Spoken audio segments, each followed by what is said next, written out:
I want to talk about this guy named Yami Kuyami Fuyami. Basically, his name was Mr. Yami.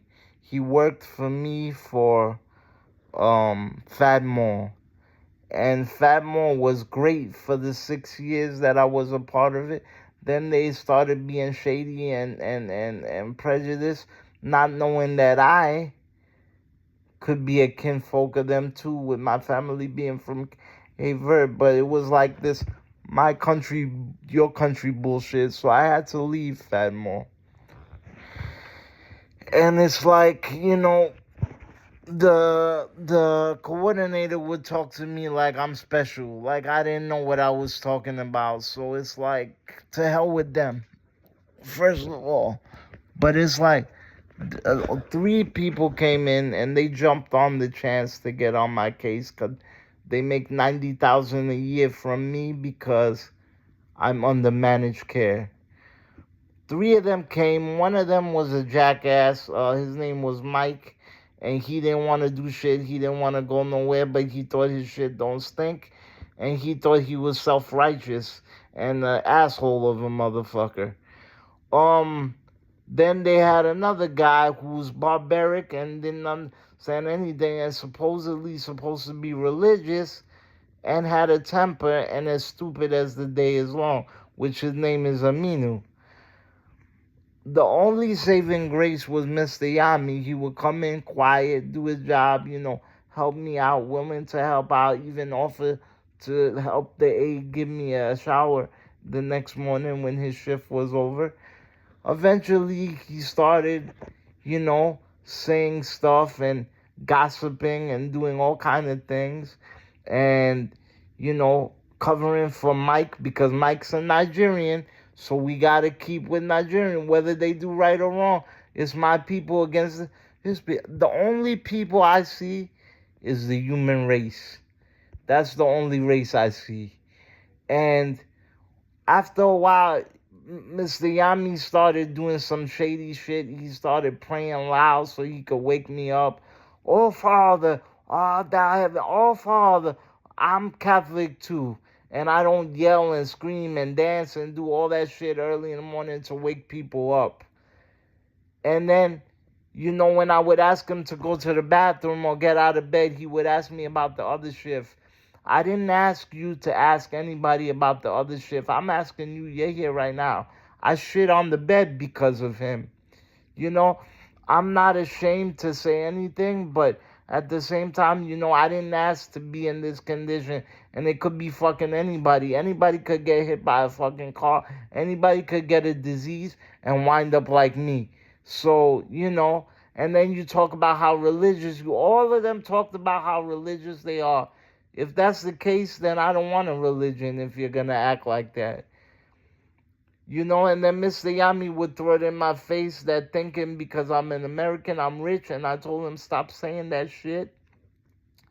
And then throwing Michael in my face because he wanted to cover for Mike because Mike's a Nigerian, not knowing that Mike would talk shit about him too.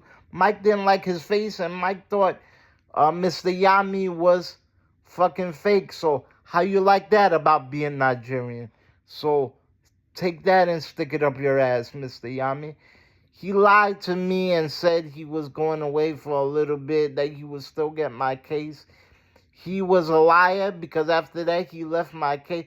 And this dude showed me his dick because I thought he was doing an operation, and he showed me his dick, this nasty fuck. And then he started making excuses that he's too old to move my recliner. He's too old to go in the closet. He was 50 years old. If he thought he was too fucking old, why did he take my job? And at the same time, he thought he was too fucking old. That's why he was looking at teenage girls when we went to the pool. And that's another thing too. Every time we went to the pool, he would lie and say that he had to make some prayers. He wasn't Muslim. The other jackass was Muslim. And he said he couldn't put me in the pool and stuff like that. First he said yes. Then he said he couldn't. Then he said he was too busy. He had to make prayers.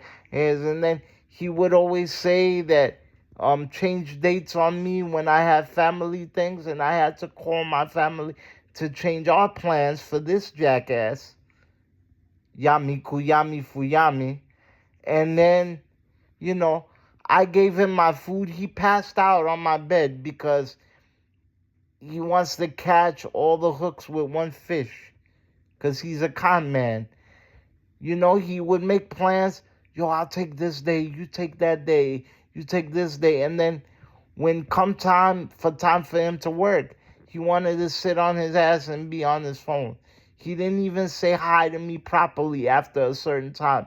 And then he had the nerve to call me selfish when I bought him shit and he stayed in my house a little extra time. If it was any other patient, after your time was over, they would have threw his ass out. I let him there. I let him use my blood pressure cuff and all that kind of things.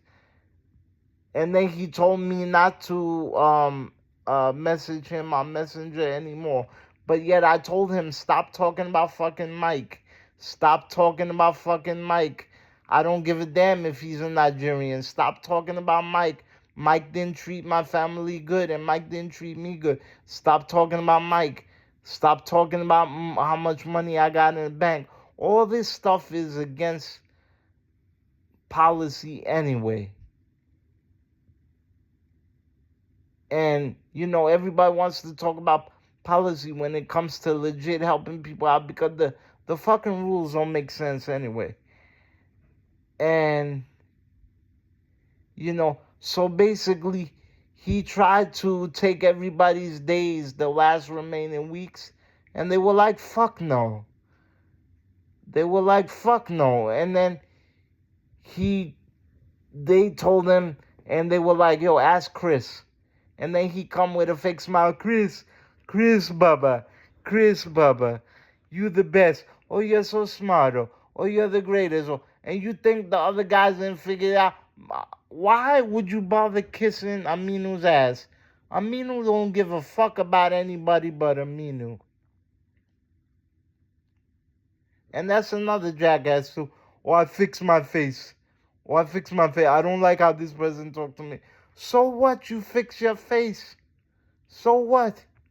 I'm supposed to be scared of you. There's laws to protect me. You're a man like me. You're just made out of flesh. I didn't like Yami. I thought he was a con man. He was a con artist, a liar, and fake, and a disgrace for a Christian.